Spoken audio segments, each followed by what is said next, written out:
자, 시작하시겠습니다. 자, 96페이지. 자, 밑줄 긋습니다. 비교 가능성. 자, 1번. 자, 비교 가능성은 이용자들이 항목 간의 유사점과 차이점을 식별하고 이해할 수 있게 하는 질적 특성이다. 자, 밑줄 그으세요. 자, 그 다음에 2번. 자, 비교를 하려면 최소한의 두 항목이 필요하죠. 자, 예를 들어서 기간별 비교다. 그러면 전기와 단기. 자, 그 다음에 기업 간 비교다. 그러면 우리 회사와 다른 회사. 이렇게 두 가지의 비교를 하기 위해서는 두 가지 항목이 필요하다. 자, 따라서 비교 가능성은 목표이고 일관성은 그 목표를 달성하는 데 도움을 준다. 자, 일관되게 하래요. 그러면 자, 우리 감가상각 방법을 정액법으로 지난 연도에 정액법으로 했어요. 그러면 이번에도 일관되게 정액법으로 해야지 다른 방법으로 하게 되면 비교 가능성이 떨어지겠죠. 자, 3번. 비교 가능성은 통일성이 아니다. 정보가 비교 가능하기 위해서는 비슷한 것은 비슷하게 보여야 하고 다른 것은 다르게 보여야 한다. 밑줄 그으시고. 자, 그 다음에 근본적인 질적 특성을 충족하게 되면 어느 정도 비교 가능성은 달성할 수 있다. 자, 그렇게 밑줄 그어주세요. 그 다음 마지막. 동일한 경제적 현상에 대하여 대체적인 회계 처리 방법을 허용하면 비교 가능성은 떨어지겠죠.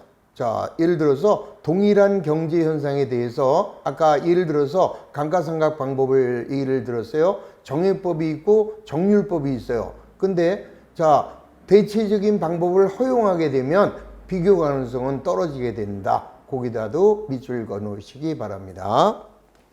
자, 그 다음에 검증 가능성이란, 자, 밑줄 긋습니다. 검증 가능성이란 합리적인 판단력이 있고 독립적인 서로 다른 관찰자가 어떤 소술이 충실한 표현이라는데 비록 완전히 의견이 일치하지 않더라도 합의에 이를 수 있다면 검증 가능한 것이다. 자, 밑줄 그으시고요. 자, 그 다음에 세 번째 적시성. 자, 적시성이란 의사결정에 영향을 미칠 수 있도록 의사결정자가 정보를 제때 이용하는 것을 우리는 적시성이라고 한다. 자, 네 번째, 이해가능성. 이해가능성은 이용자가 정보를 쉽게 이해할 수 있어야 한다는 것으로 정보를 명확하고 간결하게 분류하고 표시하면 재무정보는 쉽게 이용이 가능하다. 거기까지만. 자, 지금 1번 비교 가능성의 밑줄 근 거와 검증 가능성의 밑줄 근 거, 적시성, 이해 가능성의 밑줄 진 것만 여러분 읽어주시면, 자, 우리 시험에 어떻게 나옵니까? 밑에 유용한 재무정보의 질적 특성에 대한 설명으로 틀린 것이다. 1번 근본적인 질적 특성은 목적 적합성과 표현 충실성, 맞죠? 그 다음에 완벽한 표현 충실성을 위해서는 서술은 완전해야 되고 중립적이며 오류가 없어야 한다. 2번도 맞네요. 자, 3번 정보의 유용성을 보강시키는 질적 특성에는 비검적이가 있었죠. 비교 가능해야 되고 검증 가능해야 되고 적시에 보고돼야 되고 이해 가능해야 한다. 근데 여기는 비검중이 그랬으니까 틀렸죠. 중요성은 근본적 질적 특성의 하부 속성이죠. 자, 중요성 대신에 적시성이 들어갔으면 맞는 거죠. 자, 4번 일관성은 비교 가능성과 관련은 되어 있지만 동일하지 않다라고 했습니다. 그 다음에 5번 목적 적합한 재무정보는 정보 이용자들의 의사결정에 차이가 날 수 있어야 한다 그랬죠. 정보를 이용해서 의사결정을 한 경우와 이용하지 않고 의사결정을 했을 때 차이가 나타날 수 있다면 그 정보는 목적 적합하다. 그래서 3번만 틀린 것을 알 수 있습니다. 자, 넘어가시고 딴 건 다 필요 없어요. 자, 그 다음에 이제 98페이지. 자, 유용한 재무정보에 대한 제약. 자, 이건 뭐냐면은 아무리 좋은 정보라고 하더라도요. 자, 효익이 그 원가보다는 커야 되는 거죠. 자, 우리가 이제 재무정보를 제공하기 위해서는 재무정보를 제공함으로써 얻어들이는 효익과 재무정보를 만들어내는 데 들어가는 원가, 비용이 효익이 커야죠. 그래서 요거를 이제 우리가 제약 요인이다 이렇게 얘기해요.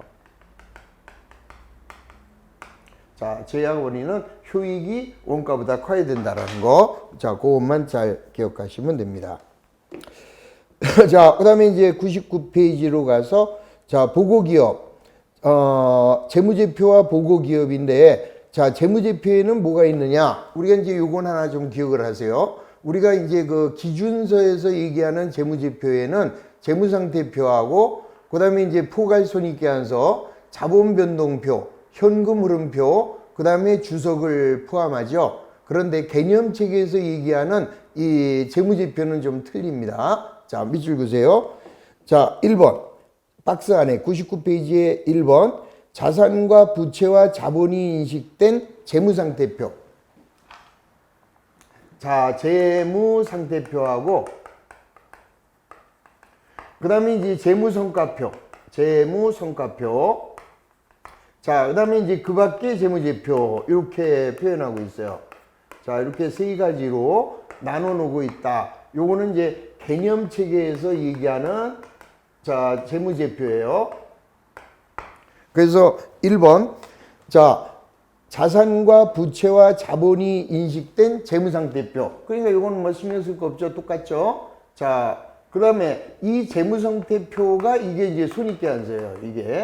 이게 손익계산서인데 우리 개념체계에서는 재무성과표라고 부르는 거죠.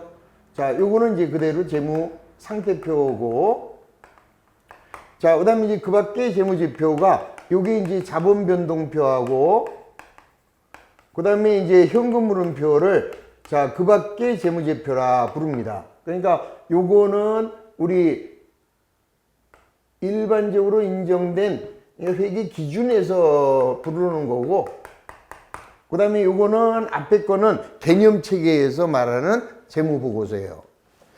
자, 그래서 재무제표에는 자산과 부채와 자본이 인식된 재무상태표와 수익과 비용이 인식된 재무성과표.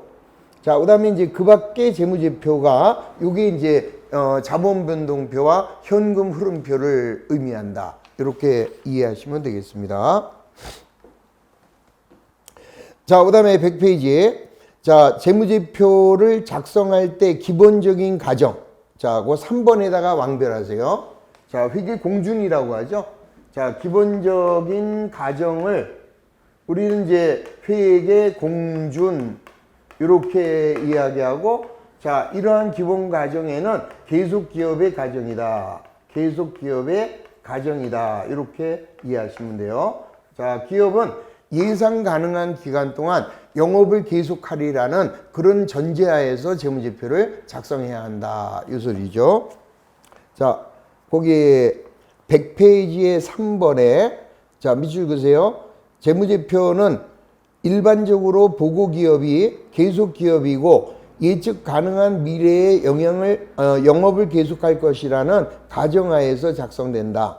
따라서 기업이 청산하거나 거래를 중단하려는 의도도 없고 그럴 필요도 없다라고 가정한다. 그게 바로 회계공준입니다. 그거 왕별하세요. 이것도 시험에 아주 잘 나오는 지문입니다. 그 다음에 넘어가시고, 자, 그 다음에 이제 재무제표의 요소. 자, 이건 뭐 다 아는 내용이잖아요. 자, 우선 자산. 자, 자산은 이제 우리가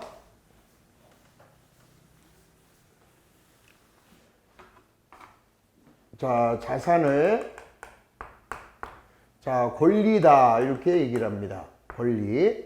자, 다시 한번 보시면 101페이지에 자산이란 과거 사건의 결과로 기업이 통제하는 현재의 경제적 자원. 거기다가 밑줄 그으세요. 자산은 과거 사건의 결과로 기업이 통제하고 있는 현재의 경제적 자원. 자, 여기서 경제적 자원은 경제적 효익이 창출될 수 있는 잠재력을 가지고 있다. 이렇게 얘기했습니다. 자, 권리. 그 다음에 경제적 효익을 창출할 잠재력. 그 다음에 이제 세 번째는 통제. 자, 자산이 되기 위해서는 우리 기업이 통제할 수 있어야 되고, 자, 자산이 되려면은 권리를 갖고 있어야 되죠. 우리 기업이. 그 다음에 자산이 되기 위해서는 이 자산이 미래에 우리 기업에 경제적 효익을 가져다 줄 수 있는 잠재력이 있다면 얘를 우리는 자산으로 평가하는 거다. 그래서 자산은 요 세 가지만 좀 기억을 해 주시면 됩니다. 어디로 가시냐? 102페이지. 자, 먼저 권리라고 합니다. 제일 먼저 권리. 자, 경제적 효익을 창출할 잠재력을 지닌 권리는 다른 당사자의 의무에 해당하는 권리와 다른 당사자의 의무에 해당하지 않는 권리로 다음과 같이 구분한다. 자, 먼저 기억번. 다른 당사자의 의무에 해당하는 권리. 요거는 채권을 말하는 거죠. 채권. 자, 우리 기업이 제3자에서 받을 수 있는 권리. 요게 그 채권이고, 요 채권은 다른 당사자가 상대방이 있다 이 소리죠. 그 다음에 이제 니은번. 다른 당사자의 의무에 해당하지 않는 권리. 그러면 이거는 상대방이 없는 채권. 자, 상대방이 없는 채권. 아까 기억번은 상대방이 있는 채권이고, 니은번은 상대방이 없는 채권. 따라서 이제 일반적으로 기억은 채권을 말하고, 니은은 비채권을 말하는 거죠. 자, 그 다음에 이제 밑으로 내려갑니다. 자, 이런 권리는 계약이나 법률 또는 이와 유사한 수단에 의하여 성립되지만 그 밖의 방법으로도 권리를 획득할 수 있다. 자, 거기다가 1번이라고 칠까요? 1번. 자, 다시 한번 보세요. 102페이지 상단의 1번에다가 경제적 효익을 창출할 잠재력을 지닌 권리는 자, 다른 당사자의 의무에 해당하는 권리와 다른 당사자의 의무에 해당하지 않는 권리로 구분한다. 즉 채권과 비채권으로 구분한다. 거기 1번. 그 다음에 2번. 자, 많은 권리들은 계약이나 법률 또는 이와 유사한 수단에 의하여 성립하지만 기업은 그 밖의 방법으로도 권리를 획득할 수 있다. 뭐 노하우를 하나 만들어요. 또는 뭐 저작권 같은 거를 만들 수도 있죠. 자, 그래서 두 번째. 그 다음에 세 번째. 현금을 수취할 권리와 달리 일부 재화나 용역은 즉시 소비되기는 하지만 이러한 재화나 용역으로 창출될 경제적 효익을 얻을 권리는 기업이 재화나 용역을 소비하기 전까지 일시적으로만 존재하고 바로 사라지게 되는 특징을 가지고 있죠. 자, 3번. 그 다음 4번. 기업은 기업 스스로부터 경제적 효익을 획득할 권리를 가질 수는 없다. 따라서 다음의 경우에는 보고기업의 경제적 자원이 아니다. 자, 무슨 말이에요? 우리 회사가 주식을 다른 기업이 발행한 주식을 다른 기업이 발행한 주식을 매입합니다. 그러면 이건 자산이죠. 이거는 뭐 당기순이익 당기순이익 자, 공정가치 측정 금융자산 이런 그 자산으로 분류하거나 그런데 다른 기업이 아니라 우리 기업이 발행한 주식을 내가 취득할 수 있잖아요. 그 경우에는 자산이 아니다 이거죠. 이건 뭐예요? 자기 주식이죠. 자, 자기 주식 요거는 뭐야? 자본이죠. 자, 따라서 다른 기업으로부터 내가 취득을 했다면 자산이지만 우리 회사가 발행한 주식을 내가 매입했다면 그거는 자산이 아니다. 그 얘기를 하고 있어요. 자, 그게 이제 다시 한번 4번. 기업은 기업 스스로부터 경제적 효익을 획득할 권리를 가질 수는 없다. 자, 그 얘기예요. 자, 그 다음에는 뭐 5번, 6번은 별로 중요성이 없고 자, 그 다음에 두 번째, 자산이 되기 위해서는 경제적 효익을 창출할 수 있는 잠재력을 갖고 있어야 한다. 이 얘기예요. 그래서 1번 권리, 2번 경제적 효익을 창출할 수 있는 잠재력. 그 다음에 세 번째, 통제할 수 있어야 된다. 내 거니까 내 맘대로 할 수 있어야죠. 자, 내가 없애버릴 수 있으면 없애버리고 내가 가지고 있으려면 갖고 있어야 된다. 그게 바로 자산의 개념이에요. 뭐 별로 중요한 내용이 아니니까 그런 정도만 좀 이해를 해 주시면 됩니다. 자, 그 다음에 104페이지에 7번 보세요. 본인이 통제하는 경제적 자원을 대리인이 관리한다면 그 경제적 자원은 대리인의 자산이 아니다. 이게 무슨 얘기예요? 위탁 판매 얘기합니다. 내가 제3자에게 내 물건을 좀 팔아달라고 보낼 수 있죠. 그랬을 때 대리인은 수탁자죠. 따라서 대리인이 갖고 있는 물건은 자기 물건이 아니잖아요. 그래서 걔는 대리인의 자산이 아니라 우리가 부탁한 사람의 자산이다, 이 소리죠. 자, 7번. 자, 밑줄 그으세요. 본인이 통제하는 경제적 자원을 대리인이 관리한다면 그 경제적 자원은 대리인의 자산이 아니다. 자, 기출문제 보겠습니다. 재무보고를 위한 개념체계에서 제시한 자산에 관한 설명으로 옳지 않은 거. 1번. 자산은 과거 사건의 결과로 보고기업이 통제하고 있는 현재의 경제적 자원. 맞죠? 2번. 경제적 자원은 물리적 대상이 아니라 권리의 집합이죠. 3번. 지출의 발생과 자산의 취득은 반드시 일치한다. 아니잖아요. 내가 자산을 취득하기 위해서는 경제적 자원이 유출돼야 되느냐? 반드시 그렇진 않죠. 제3자로부터 자산을 무상으로 받을 수도 있잖아요. 그러면 내가 대주주로부터 토지를 증여받았습니다. 그러면 그건 자산이 아니에요? 지출이 아니라고 해서? 아니죠. 그래서 지출과 관련 없이 자산은 발생할 수 있는 거죠. 자, 3번이 X.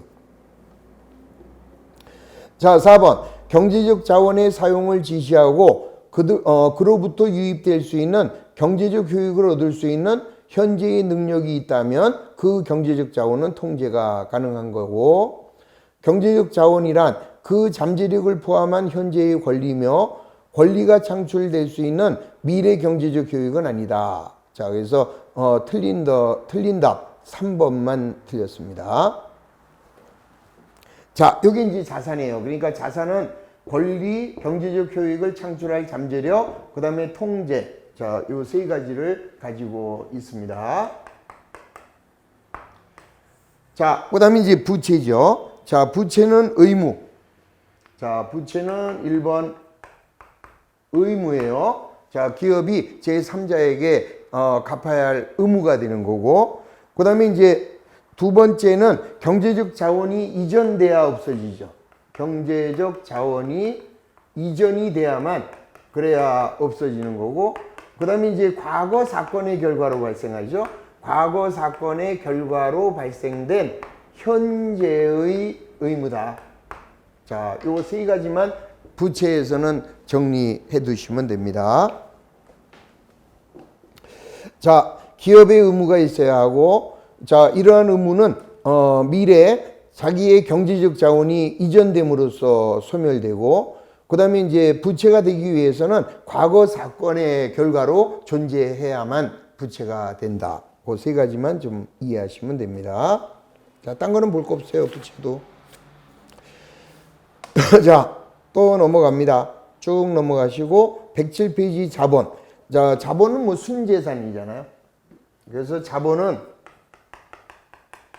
자, 순재산으로 자산에서 자, 부채를 차감한 잔여 지분. 자, 잔여 지분을 우리는 자본이다. 이렇게 이야기하는 거죠. 자, 107페이지 하단. 자본은 기업의 자산에서 모든 부채를 차감한 후 잔여 지분을 말한다. 자, 거기까지만 보시면 됩니다. 자, 그 다음에 수익과 비용. 뭐 수익과 비용도 너무 많이 했던 내용이죠. 자, 수익은 자, 경영활동을 통해서 자, 자산의 증가, 자본의, 그러니까 이렇게 보시면 돼요.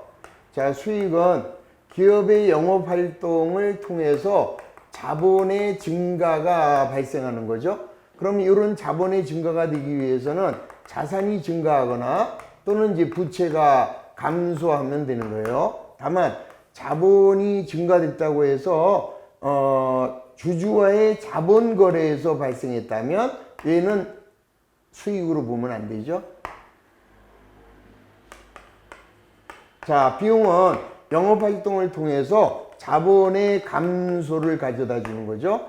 그러면 자본의 감소가 되기 위해서는 자산이 감소되거나 부채가 증가됨으로써 나타나고, 역시 주주와의 자본 거래를 통해서 자본이 감소됐다면 그거는 비용이 아니다. 요것만 좀 이해하시면 됩니다. 수익 비용은.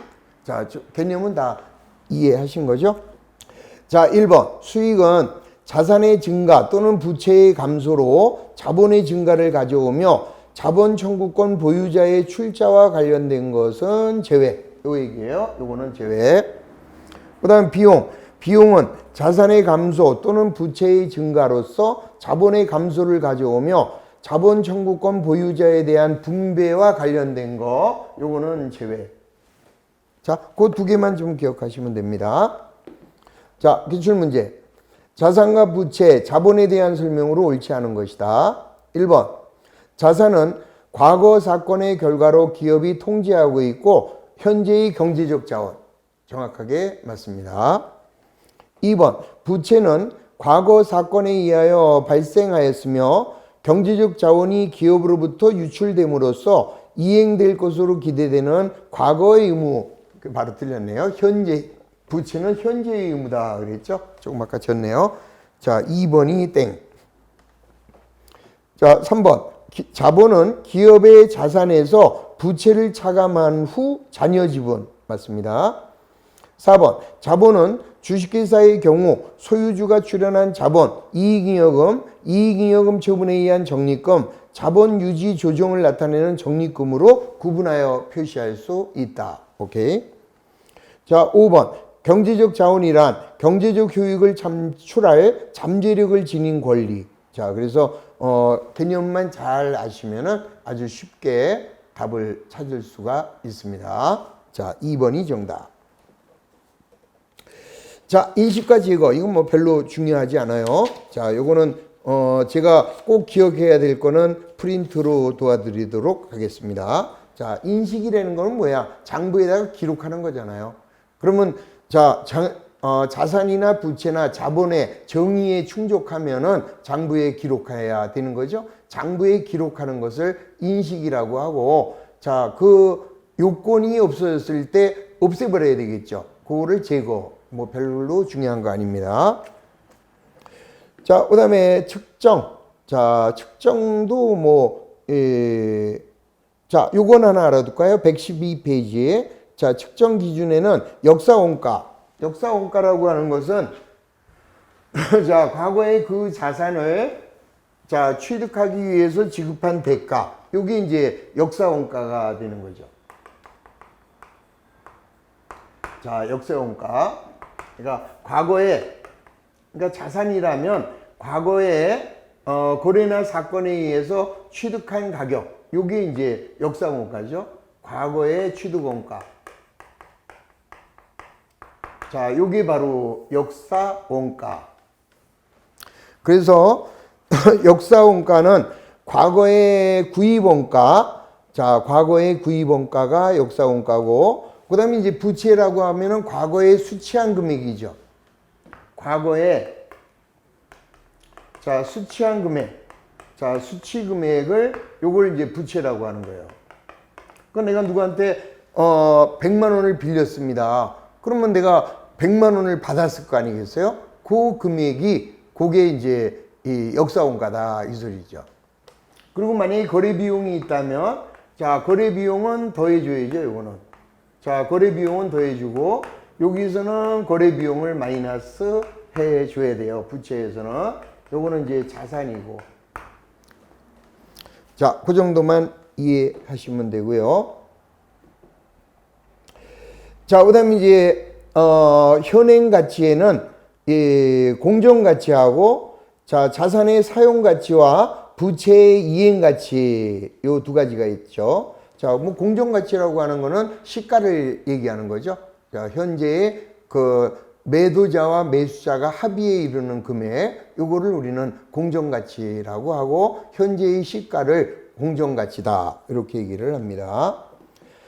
그다음에 자산의 사용 가치와 부채의 이행 가치. 자, 사용 가치라는 건 뭐예요? 자, 밑줄 그으세요. 사용가치는 기업이 자산의 사용과 궁극적인 처분으로 얻을 것을 기대하는 현금의 흐름 또는 그 밖의 경제적 효익의 현재 가치. 요게 이제 사용가치. 그러니까 사용가치는 기업의 특유 가치라고 보면 되죠. 내가 이 자산을 사용함으로써 우리 기업이 얻을 수 있는 경제적 효익. 요거를 이제 사용가치라고 하고, 이행가치라고 하는 것은 그 부채를 지금 이행한다면 줘야 할 금액, 요 줘야 할 금액을 이행가치라고 하는 거죠. 그냥 뭐 별로 크게 문제될 거는 없습니다. 그 다음에 이제 세 번째 현행원가. 현행원가라는 것은 현재 지금 이 시점에서 새로이 구입한다면 줘야 할 원가. 요거를 우리는 현행원가라고 합니다. 그래서 현행원가하고 그 다음에 이제 그 역사원가, 요거는 이제 유익 개념이죠. 현행원가와 역사원가는 유입의 개념. 지금 내가 산다면 또는 지금 내가 갚는다면 이때의 원가, 요거를 우리는 이 현행원가라고 합니다. 자, 그 밑에 보시면은 자, 유익가치를 반영하는 측정 기준을 골라라. 그러면 역사원가하고 현행원가, 요거는 이제 유입의 개념이죠. 나머지는 이제 공정가치나 사용가치나 이행가치는 요거는 이제 유출의 개념으로 봐야죠. 유출의 개념. 그래서 유입의 개념으로 볼 때는 역사원가와 현행원가가 있고, 유출의 개념에서는 공정가치, 사용가치, 이행가치, 이렇게 세 가지를 유출의 개념으로 볼 수 있습니다. 자, 따라서 유익가치를 반영하는 측정 기준은 역사원가와 현행원가 두 가지가 있는 거고, 그 다음에 이제 유출가치를 반영하는 측정 기준은 공정가치나 사용가치의 이행가치를 말한다. 자, 그 정도만 이해하시면 되겠습니다. 자, 쭉 남기세요. 딴 거는 다 필요 없습니다. 자, 그래서 쭉 남겨주시고, 필요한 사항이 있다면, 아까 말씀드린 대로 여러분들이 꼭 기억해야 될 지문, 요거는 제가, 핵심에서 프린트로 잘 정리해 드릴 테니까, 그것만 좀 잘 좀 기억하시면 되겠습니다. 자, 그 다음에 122페이지에 가면은 보수주의. 자, 보수주의는 요건 좀 꼭 좀 알아둬야 돼요. 그러니까 보수주의라고 하는 것은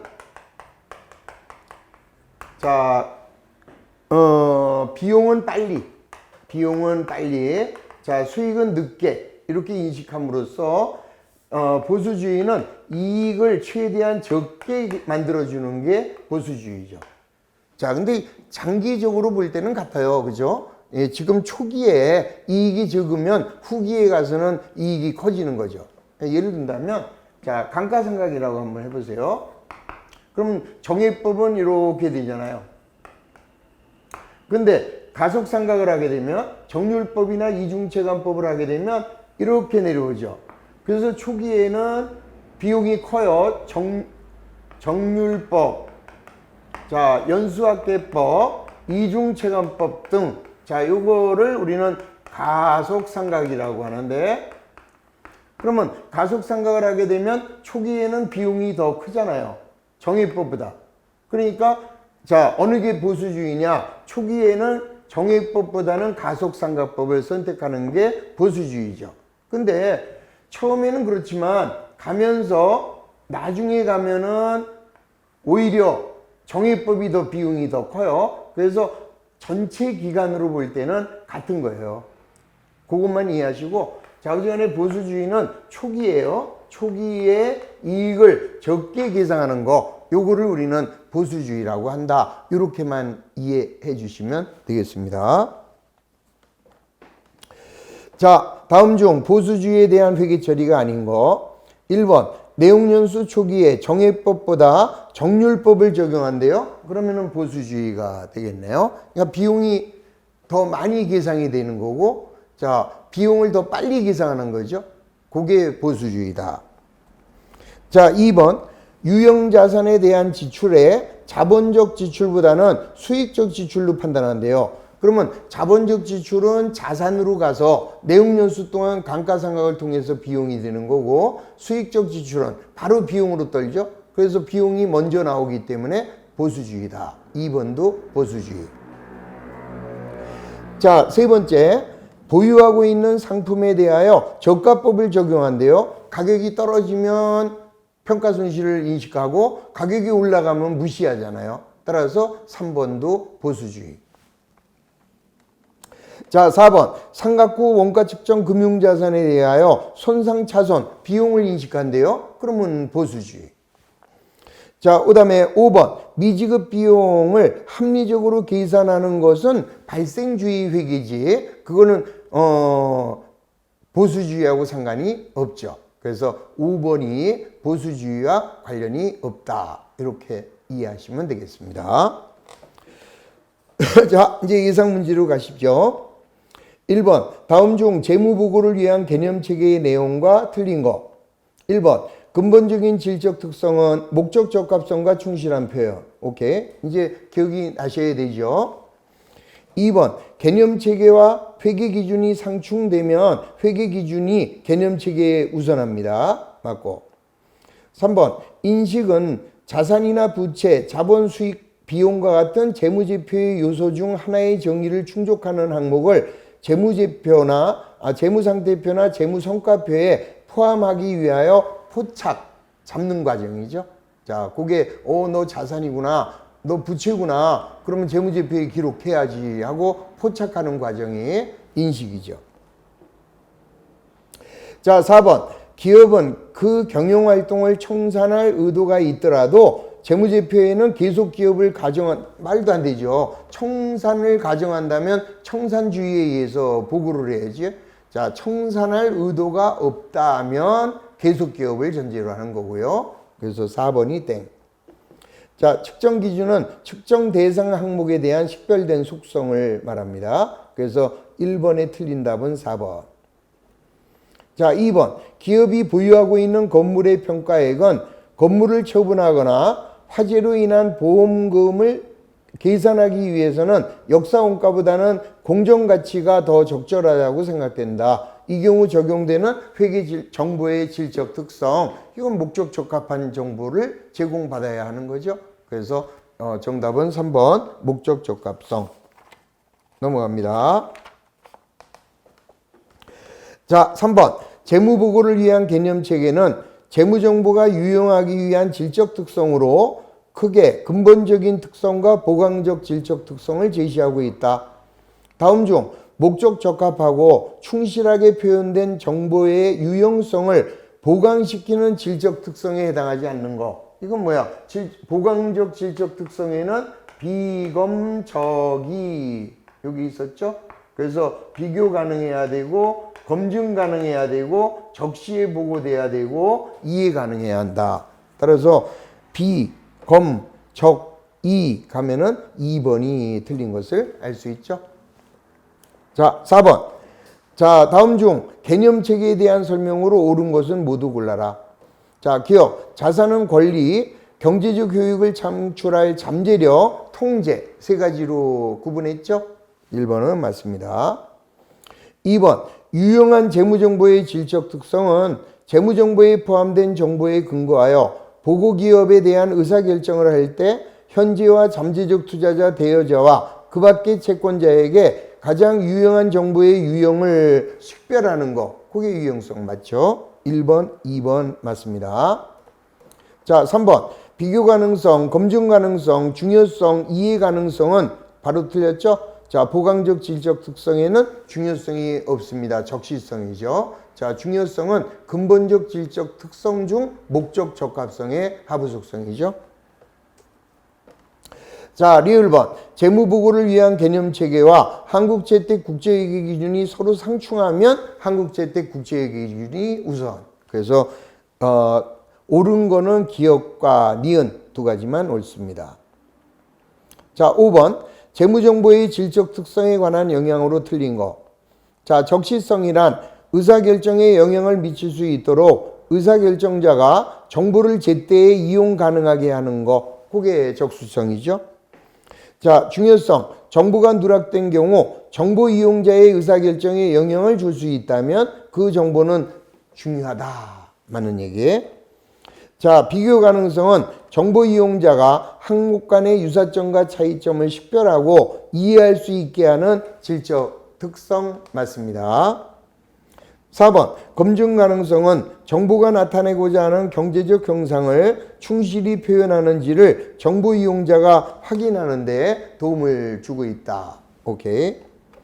자, 충실한 표현은 모든 면에서 정확한 것을 의미한다. 아니다. 라고 했죠. 자, 모든 면에서 정확하다는 것을 의미하는 게 아니다. 자, 5번이 틀렸네요.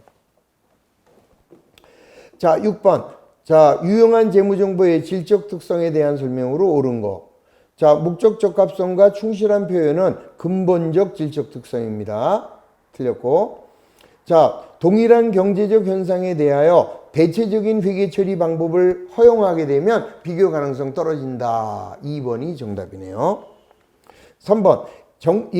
재무정보가 예측 가치를 갖기 위하여 제공되는 정보 그 자체가 예측치일 필요 없다 그랬습니다. 3번 X. 4번 재무정보의 제공자와 달리 이용자의 경우에는 제공된 정보를 분석하고 해석하는데 원가가 발생하지 않는다. 무슨 소리예요? 자, 재무제표를 작성하는 쪽에서도 원가가 발생하지만 이용하는 쪽에서도 원가는 들어가는 거죠. 자, 재무정보가 과거평가를 확인하거나 변경시킨다면은 확인 가치를 갖는 거죠. 예측 가치를 갖는 게 아니라 확인 가치를 갖는 것이다. 그래서 맞는 답은 2번. 자, 재무보고를 위한 개념체계에 대한 설명으로 틀린 거.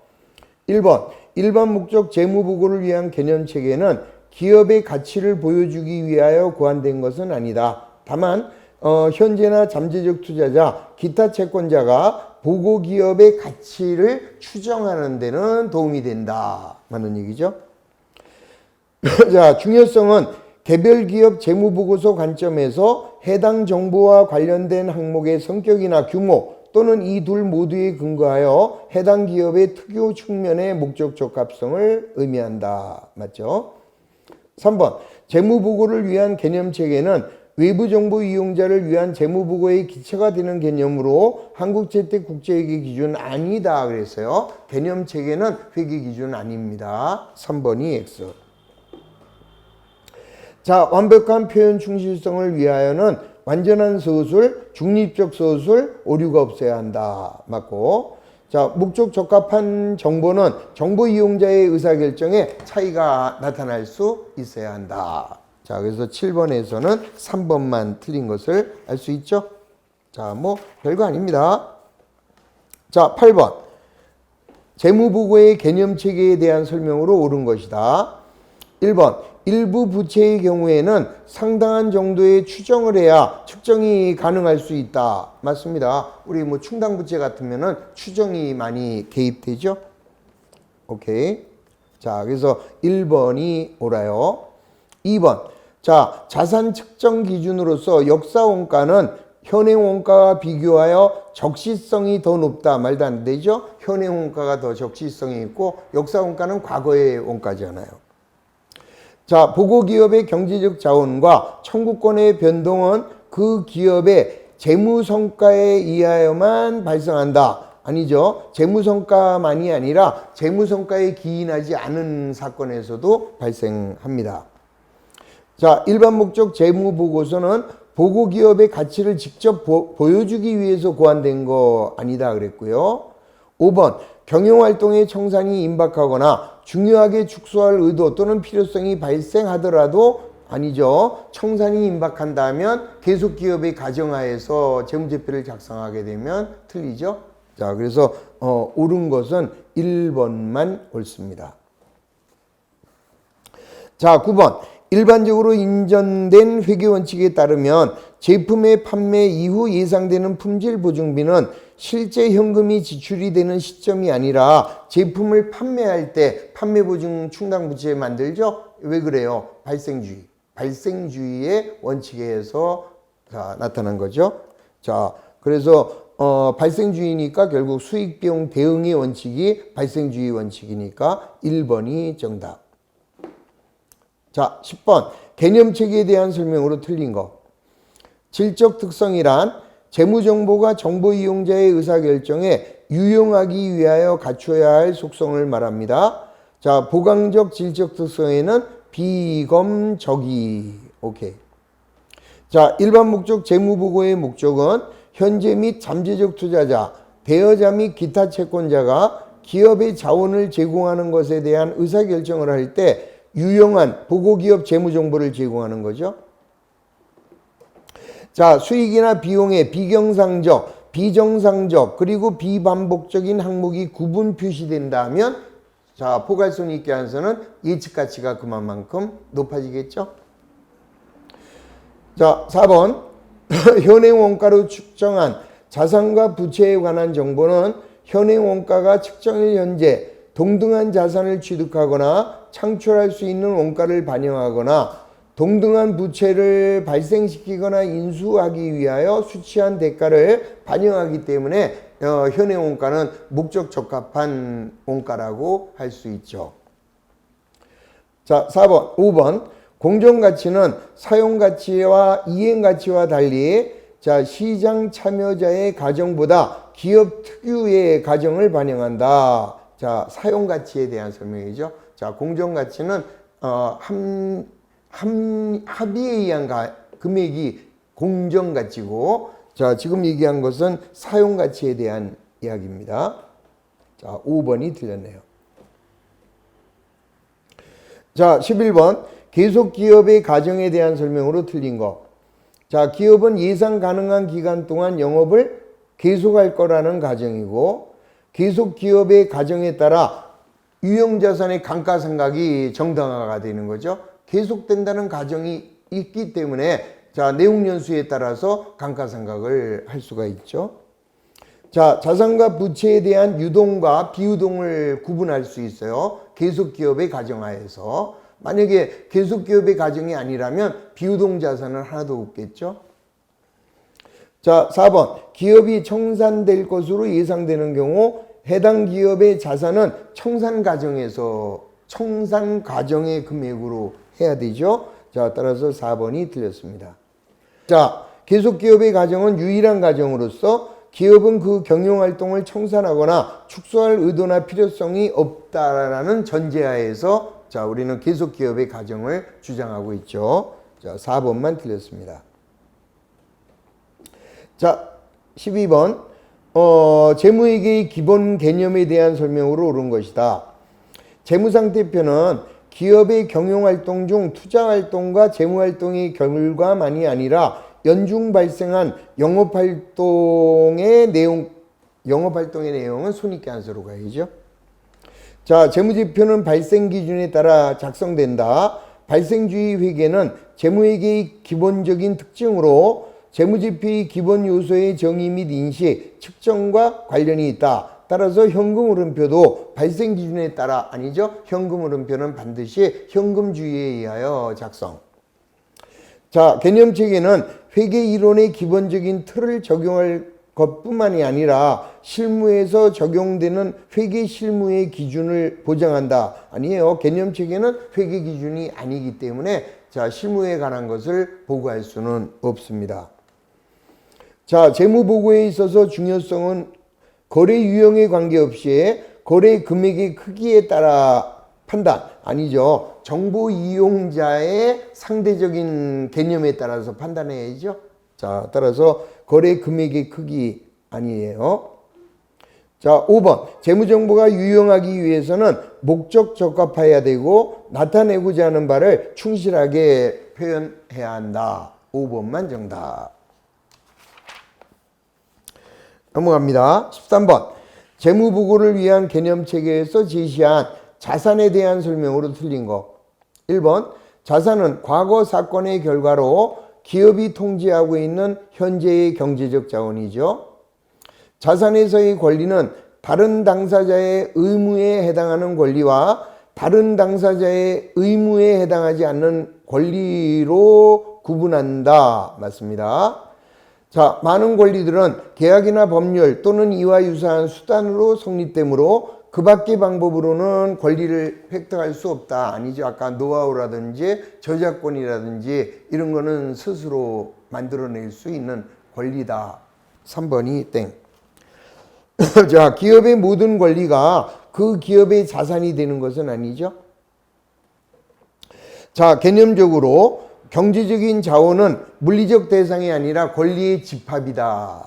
그래서 3번만 땡입니다. 자, 14번. 자, 재무제표 요소에 대한 설명으로 옳지 않은 거. 자산은 과거 사건의 결과로 기업이 통제하고 있는 현재의 경제적 자원. 맞고, 자, 경제적 자원은 경제적 효익을 창출할 잠재력을 지닌 권리입니다. 자, 부채는 과거 사건의 결과로 기업이 경제적 자원을 이전해야 하는 현재의 의무라고 그랬죠. 반드시 현재의 의무. 자본은 기업의 자산에서 모든 부채를 차감한 잔여 지분입니다. 따라서 자본 총액은 그 기업이 발행한 주식의 시가와는 전혀 틀리죠. 자, 5번. 수익은 자산의 증가나 부채의 감소로 자본의 증가를 가져온 거고, 자본 청구권 보유자와 출자와 관련된 거, 자, 주주와의 자본 거래는 제외해야 되죠. 포함하는 것이 아니라. 자, 15번. 자, 틀린 겁니다. 자산을 취득하거나 창출할 때 역사적 원가는 자산을 취득하거나 창출에 소요되는 원가의 가치로 자산을 취득하거나 창출하기 위하여 지급한 대가에 거래원가 포함하는 거다. 맞고요. 역사원가에는 거래원가가 포함됩니다. 그 다음에 현행원가는 역사원가와 마찬가지로 유입의 개념이다 그랬죠. 자, 현행가치 측정치는 측정일의 조건을 반영하기 위하여 바뀐 정보를 사용하여 자산, 부채, 수익, 비용의 화폐적 정보를 제공합니다. 현행가치는. 자, 4번. 사용가치는 측정일에 시장 참여자 사이의 정상적인 거래에서 자산을 매도하거나 받을 때 부채를 이전할 때 지급할 가격. 사용가치가 아니라 공정가치에 대한 설명이죠. 자, 이행가치란 기업이 부채를 이행할 때 이전해야 하는 현금이나 그 밖의 자원의 현재가치. 그래서 4번만 틀렸습니다. 자, 재무제표 요소의 측정에 대한 다음의 설명 중 가장 관련이 있는 거. 자, 측정일의 시장 참여자 사이의 정상적인 것, 바로 할 것도 없네요. 공정가치에 대한 설명이었습니다. 자, 17번. 보수주의 회계처리 방법으로 옳은 거. 자, 물가가 상승할 때, 자, 후입선출법보다는 선입선출법을 사용한대요. 자, 후입선출법이 더 보수주의죠. 이익을 낮게 평가하는 거니까. 2번. 가속상각법보다는 정액법 아니에요. 정액법보다는 가속상각법을 사용해야 보수주의죠. 그 다음에 3번. 사채 할인 발행 자금을 상각할 때 유효이자율법보다는 정액법을 사용하는 게 보수주의입니다. 자, 3번이 정답. 그 다음에 유형자산에 대한 지출은 자본적 지출보다는 수익적 지출로 처리하는 게 보수주의. 자, 그 다음에 완성기준보다는 진행기준이 아니라 완성기준으로 해야 수익이 늦게 인식되니까 완성기준이 더 보수주의. 그래서 정답은 3번만 보수주의로 처리한 거죠. 자, 보수주의 요거는 왕별 하나 하시고, 자, 시험에 나올 확률 높음 이렇게 써놓으시면 되겠습니다. 자, 요거 그 개념책에는 너무 스트레스 받지 마시고, 제가 그 문제풀이 할 때 프린트 해드린 것만 잘 체크하시고 한 10번 정도만 읽으세요. 그러면은 무조건 맞힐 수 있습니다. 자, 이상으로 자, 우리 심화 과정을 모두 마치는 걸로 하겠습니다. 자, 이제 다음 주부터 요약 및 문제풀이 과정에서 뵙도록 하겠습니다. 자, 대단히 고생하셨습니다. 수고하셨습니다.